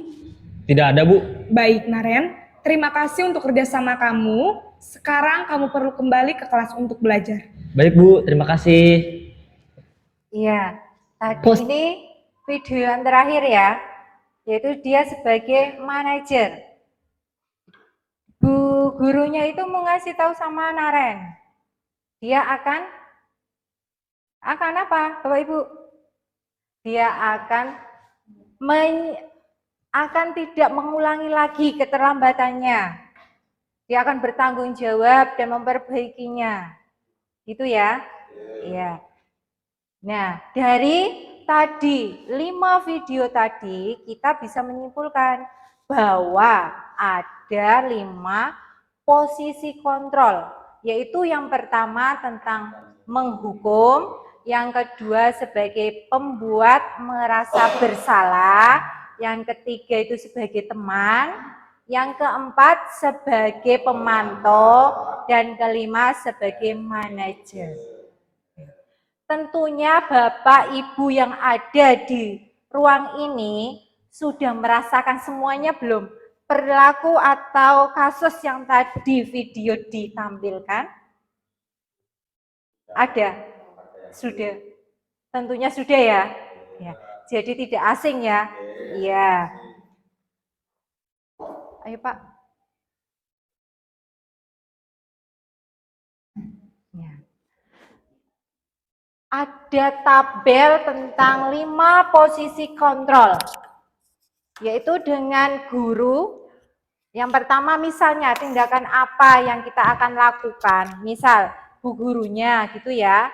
Lalu penghukumnya gimana? Dia tidak akan membentak-bentak gitu kan ya, atau memberi hukuman. Lalu kalau sebagai murid, hukumannya gimana? Membentuk, menyalahkan orang lain. Hukuman Pak? Ya, menghukum. Memberontak, menyalahkan orang lain, berbohong. Nah, kaitannya dengan dunia berkualitas, murid meletakkan guru di luar dunia berkualitas. Murid berkata, misalnya seperti ini, biarkan saja, nanti juga marah-marah lagi. Kita seperti itu enggak Bu? Enggak ya? Ada yang seperti itu? Iya, dia akan selalu menjawabnya ya Pak ya. Dampak pada murid mengulangi kesalahan yang sama. Itu ya, tabelnya bisa dilihat di depan. Yaitu dengan pembuat rasa bersalah, teman, pemantau, yang terakhir adalah manajer. Kalau sebagai guru itu, manajernya mengajukan pertanyaan-pertanyaan. Yang kedua, apa yang kita yakini, apa yang bisa kau kerjakan untuk memperbaiki masalah tersebut. Lalu menguatkan pribadinya supaya anak tersebut tidak down gitu ya. Jadi merasa bahwa ada percaya dirinya pada anak tersebut. Murid meletakkan dirinya sebagai individu yang positif dalam dunia berkualitas, yang memiliki kualitas. Bagaimana cara saya bicara memperbaiki keadaan? Nah, yang terakhir, mengevaluasi diri, bagaimana memperbaiki diri. Bagaimana sih cara yang terbaik menjadi manajer sebagai posisi kontrolnya? Itu. Lanjut Pak Arif.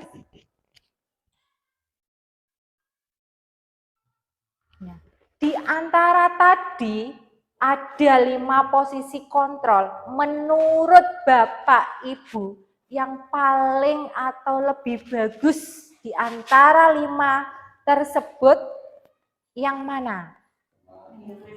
Yang manajer. Iya. Ya, pendapatnya manajer. Alasannya apa? Bapak Ibu? Ya. Ayo Bu Maulida. Ya. Ya, terima kasih. Dari kelima posisi kontrol, menurut saya yang terbaik adalah posisi kontrol sebagai manajer. Mengapa? Karena dari video yang sudah disaksikan tadi, Guru itu tidak langsung memberikan hukuman, tetapi yang pertama mengkonfirmasi dahulu mengapa terlambat atau mengapa melakukan kesalahan. Kemudian bersama-sama mencari solusi. Bagaimana mengapa bisa terlambat, kemudian apa yang akan kamu lakukan dari kesalahan kamu ini agar tidak terulang. Kemudian bersama-sama memperbaikinya seperti itu dengan memberikan solusi-solusi, tidak hanya menghukum seperti itu, Bu. Iya, terima kasih Bu Maulida. Ya, posisi kontrol yang kelima ini lebih tepat, lebih bagus di antara empatnya ya Bu ya. Ya, itu sebagai manajer, dia tidak akan menghukum, dia mengambil yang terbaik dan dia sebagai penetral gitu ya, penyeimbang. Ya, lanjut Pak. Nah, sebagai manajer, guru di sini itu sama muridnya itu sebagai apa? Dia memfasilitasi, dia berdiskusi, dan dia akan mencari solusinya, tidak langsung menghukum seperti yang pertama penghukuman itu ya Bu ya, video Pak. Ya. Itu lanjut Pak. Nah, posisi kontrol selain itu, posisi manajer itu ada hubungan dengan segitiga restitusi yang nanti akan dibawakan dengan Bapak Aris Munandar. Sekian dari saya. Wassalamualaikum warahmatullahi wabarakatuh. Waalaikumsalam warahmatullahi wabarakatuh. Oke, kita semua untuk memutuskan ya. Oke. Diberikan W, dikasih O, dikasih W. Wow. Oke.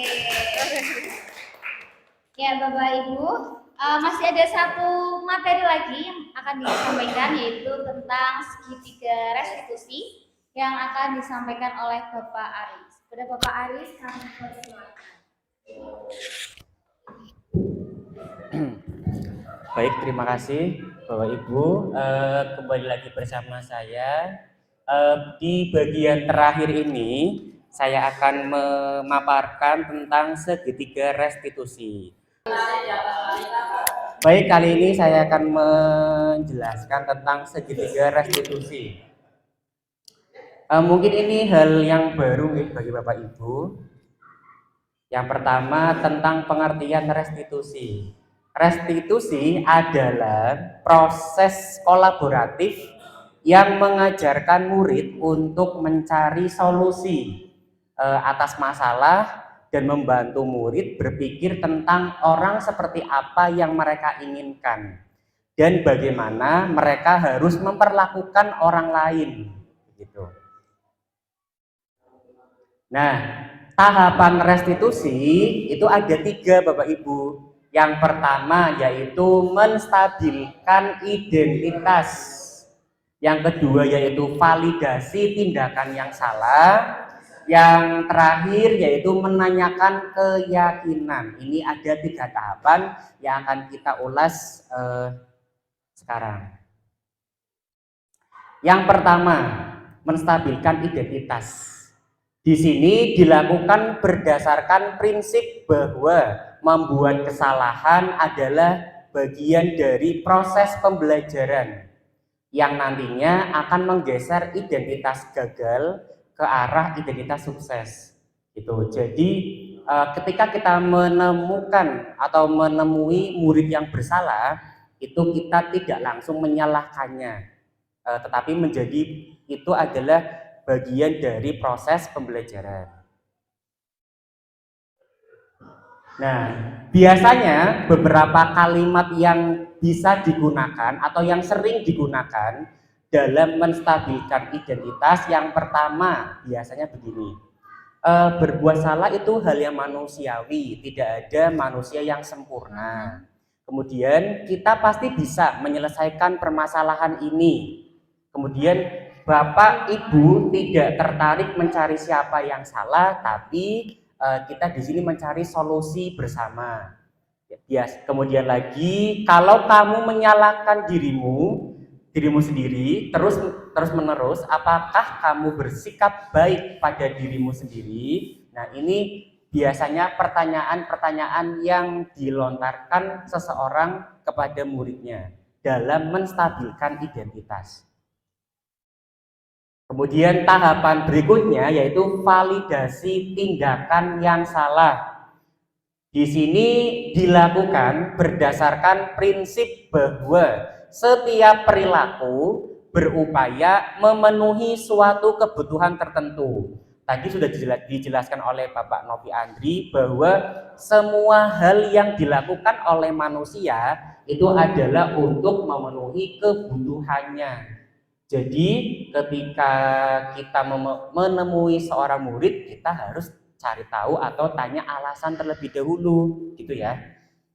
Nah, sehingga guru atau orang tua akan bergeser dari pemikiran stimulus respon menjadi proaktif yang mengenali tujuan dari setiap tindakan. Seperti tadi ya di kasusnya Naren, ketika guru berposisi sebagai manajer, kita tanya dulu apa alasan mengapa Naren terlambat sekolah, seperti itu misalnya.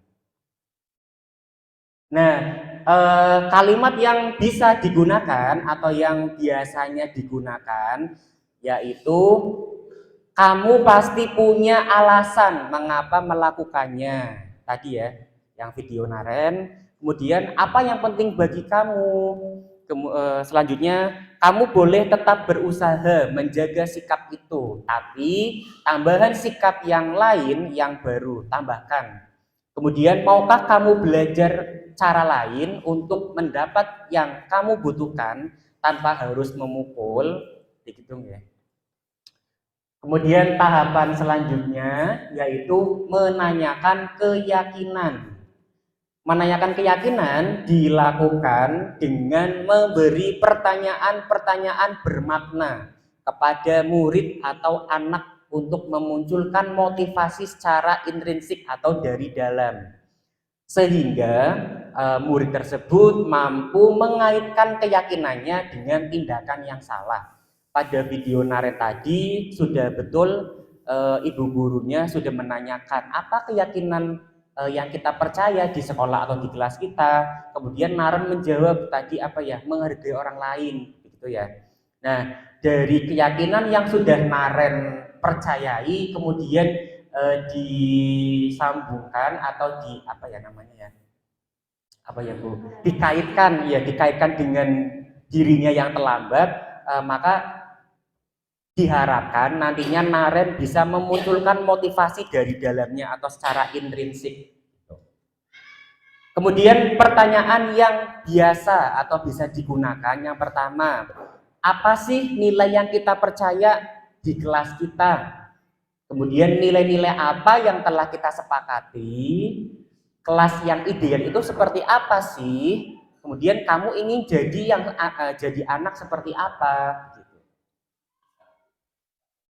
Oke, 2 minggu yang lalu atau minggu yang lalu ya, saya sudah menerapkan segitiga restitusi. Di sini ada sebuah kasus ya Bapak Ibu, di mata pelajaran matematika seorang murid yang bernama Dia bukan Budian ya, ya terlambat datang ke sekolah.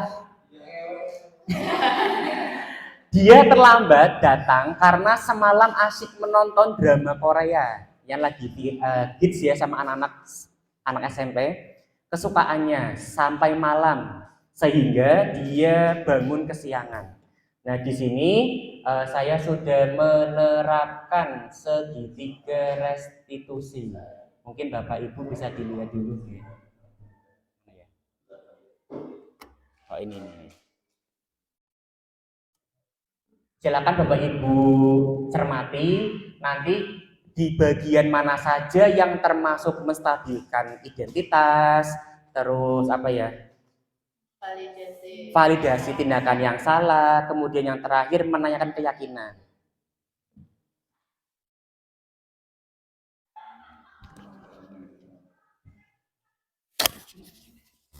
Jalan ngisornya nih. Assalamualaikum, selamat pagi. Waalaikumsalam, selamat pagi. Bisa. Apa betul Bapak memanggil Jalan, jalan. saya? Betul. Mari silakan duduk di sebelah sini ya. Ya.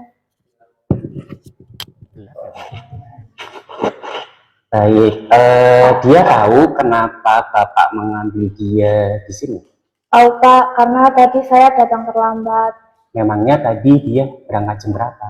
Jam 7 kurang 5 menit Pak. Oh, terus kemudian sampai sekolah jam berapa? Jam 7 lewat 20 menit. Dia tahu nggak sekolah kita tuh masuk jam berapa? Tahu Pak, jam 7 tepat. Nah, kira-kira kalau dia berangkat jam 6 lewat 50 menit, kemudian sampai di sekolah jam 7 lewat 20 menit, apakah dia sudah datang tepat waktu? Tidak Pak, saya terlambat. Tahu ya, kalau dia salah, Bapak juga pernah bersalah, tapi di sini Bapak tidak mencari siapa yang salah. Kita bersama-sama untuk mencari solusi agar kedepannya dia tidak terlambat lagi. Baik Pak. Nah, kamu pasti punya alasan mengapa datang terlambat. Iya Pak, tadi saya bangun kesiangan. Semalam saya nonton drama Korea favorit saya sampai larut malam. Jadi tadi saya bangun kesiangan. Wah, pasti asik ya nonton drama Korea favorit. Iya Pak, asik sekali. Bapak mengerti, tapi gara-gara keasikan nonton drama Korea malah jadi lupa waktu ya, dan sekarang malah dia terlambat datang ke sekolah. Iya Pak, maaf. Nah, kira-kira datang terlambat ke sekolah itu memenuhi keyakinan kelas kita yang sudah disepakati bersama? Iya Pak, saya melanggar keyakinan kelas kita. Dia masih ingat tidak dengan keyakinan kelas kita? Masih Pak, datang tepat waktu, menghormati guru dan sesama teman. Baik, nah jika dia masih ingat keyakinan kelas kita, lalu langkah-langkah apa lagi agar dia tidak terlambat lagi? Tidur lebih awal, dan bila ingin menonton drama Korea favorit, nanti pada bila hari libur. Bagus sekali. Nah, kira-kira kapan akan dilaksanakan? Mulai hari ini, Pak. Bagus. Bapak doakan semoga dia menjadi anak yang lebih baik lagi, kemudian menjadi anak yang disiplin, mematuhi peraturan sekolah. Terima kasih ya, dia. Iya, Pak. Terima kasih. Nah, Bapak Ibu, dari video tersebut, mari kita analisis kembali bagian mana yang menstabilkan identitas. Silakan barangkali dia mau berpendapat di bagian mana menstabilkan identitas. Lupa ya.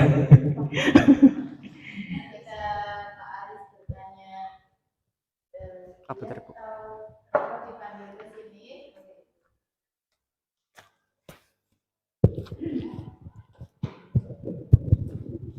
Ya, terima kasih. Untuk yang tahap menstabilkan identitas, mungkin di saat tadi percakapan antara Pak Aris dengan dia menanyakan alasan kenapa dia itu dipanggil ke ruang guru seperti itu. Tadi dia sudah mengungkapkan karena saya terlambat. Mungkin itu Pak Aris, betul atau salah? Pendapat lain mungkin Bapak Nopi. Ya, terima kasih atas kesempatannya Pak Aris. Bagian menstabilkan identitas tadi, bagian ketika Pak Aris mengatakan menanyakan alasan keterlambatan karena dia menonton drama Korea sampai larut malam. Kemudian Pak Aris merespon bahwa wah asik ya drama Korea gitu ya. Kemudian juga merespon keterlambatan tadi, kesalahan tadi dengan mengatakan bahwa setiap orang pernah membuat kesalahan, termasuk Pak Aris juga pernah membuat kesalahan. Itu jadi bagian itu bagian termasuk menstabilkan identitas. Terima Pak Aris. Baik, mari kita beri aplaus untuk Bu Dian dan Pak Nopi. Ya, dikasih W, dikasih O, dikasih W. Wow, salut. Oke, balik lagi. Betul sekali, untuk menstabilkan identitas, betul yang dikatakan Pak Nopi, ketika tadi saya tanya ya, kenapa dia terlambat, kemudian ketika dia menjawab atau beralasan karena habis nonton drama Korea sampai larut malam. Dari situ saya tidak langsung menyalahkan, namun mungkin bahwa berbuat salah itu hal yang wajar. Kita juga sering berbuat salah, begitu nih. Kemudian bagian yang kedua tentang memvalidasi tindakan yang salah. Kira-kira bagian mana? Memvalidasi tindakan yang salah.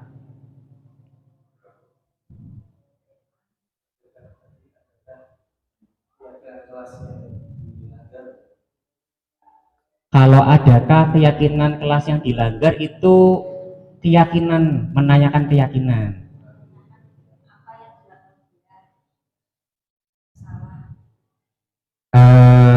Validasi tindakan yang salah. Tadi kan dianya sendiri sudah mengakui bersalah. Kemudian saya juga tanya ya, betul ya dia bersalah gitu. Berarti kan kedua belah pihak itu saya dan dia sudah menyadari ya, ibaratnya muridnya juga sudah menyadari bahwa dia bersalah.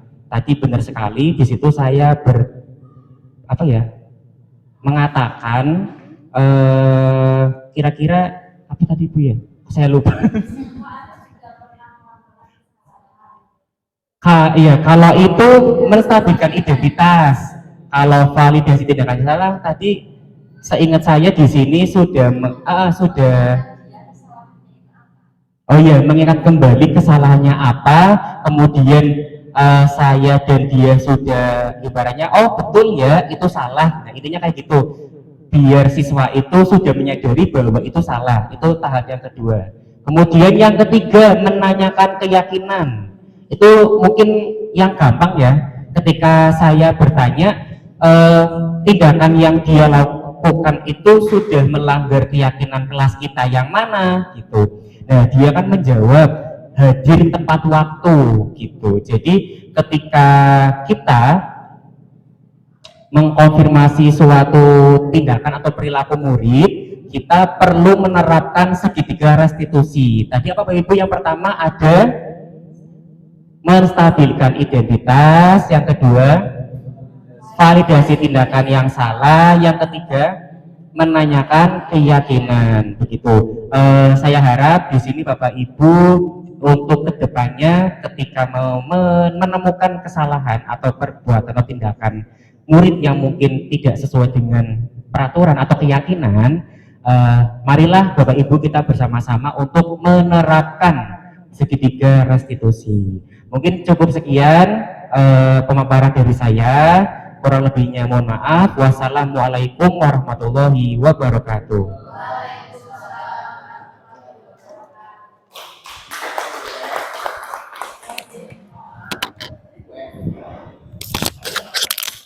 Ya, terima kasih Bapak Aris telah memaparkan materi yang terakhir. Penyampaian materi sudah selesai, kemudian apakah akan dilanjutkan dengan tanya jawab? Sudah ya, sudah langsung ya. Tadi pada waktu pemaparan langsung tanya jawab. Berarti untuk kegiatan penyampaian materi pada siang hari ini kita anggap selesai ya, Bapak dan Ibu. Berikutnya kita menuju ke acara yang terakhir, yaitu penutup. Untuk menutup acara pada siang hari ini, marilah kita baca hamdalah bersama-sama. Alhamdulillahirrahmanirrahim. Baik, terima kasih Bapak Ibu atas partisipasinya mengikuti diseminasi budaya positif oleh calon guru penggerak angkatan 11. Terima kasih. Dari saya mohon maaf apabila ada kesalahan. Wassalamualaikum warahmatullahi wabarakatuh.